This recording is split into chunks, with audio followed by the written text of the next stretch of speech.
It began the day we moved into the old Victorian house on Elmwood Lane. The air inside was damp, the walls sighed under their own weight, and the shadows in the corners seemed to cling a little too tightly. But my parents insisted it was a fresh start, a chance to rebuild after Dad lost his job and our lives in the city crumbled. I was 13, alone, and miserable. The first night I found the diary. It wasn't mine, but it might as well have been. Bound in cracked, faded leather, the diary sat on the desk in my new room. Its first page was blank, inviting, and when I ran my fingers over the smooth parchment, I felt a strange urge to write. I titled it My Horror Story, a joke aimed at my own dreary life. Little did I know the title was prophecy. The first few entries were mundane. I wrote about unpacking, the peeling wallpaper in my room, and how my parents barely spoke to each other anymore. Mom spent hours scrubbing the kitchen tiles, muttering under her breath about mildew.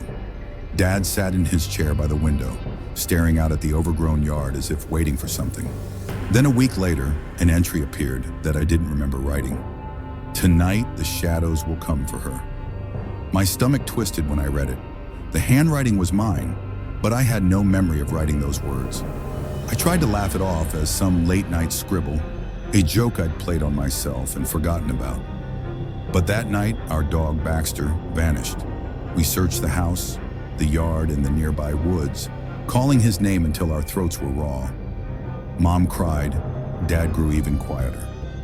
Baxter never came back. The diary continued to write itself.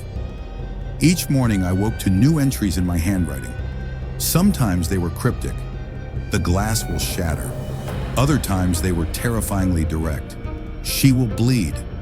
At first, I tried to ignore it. I shoved the diary into a drawer and promised myself I'd stop reading. But it didn't matter. The predictions came true. A week after the glass will shatter entry, a chandelier in the dining room fell, barely missing Mom. She stood frozen beneath the jagged shards that rained down like teeth. When the diary warned of blood, I slipped in the bathroom, slicing my hand on a broken tile. The cut was deep and the scar remains. I tried to destroy the diary. I tore out its pages and threw them into the fireplace. The next morning it was back on my desk untouched. I hurled it into the woods, but it reappeared on my nightstand that evening. I begged my parents to leave the house, but they dismissed me as overdramatic, a girl who had read one too many ghost stories. Desperation drove me to research. I spent hours in the town library, poring over records of the house and its previous owners. That's when I discovered her. Margaret Walker, a girl my age who had lived here over a century ago. Her diary, the same one now tormenting me, was mentioned in newspaper clippings about her disappearance. Margaret had written about hearing voices, seeing shadows move when no one else was around. Her final entry read, "I am becoming her, and she is becoming me." The diary began shifting. Its entries no longer predicted events in my life. Instead, they recounted Margaret's final days.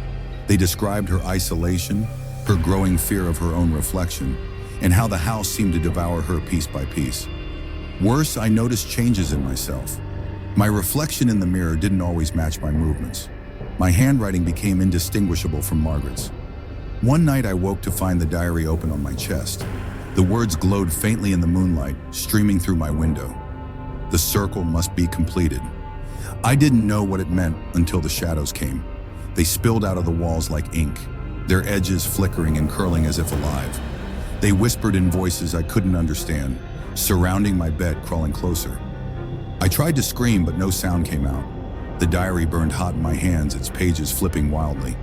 I could feel Margaret's presence, her fear, her anger.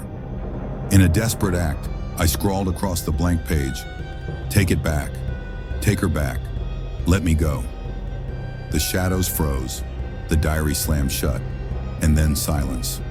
When I woke, the house was quiet. The diary was gone. My parents didn't remember the chandelier falling or the missing dog. It was as if the house had wiped their memories clean. But I remembered. I always would.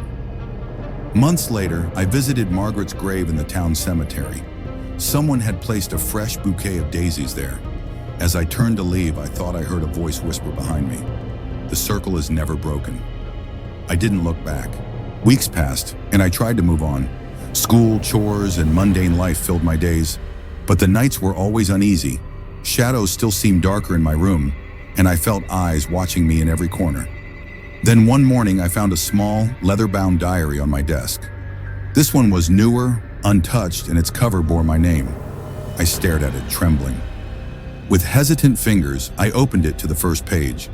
It was blank except for one faint line scrawled across the top. It begins again.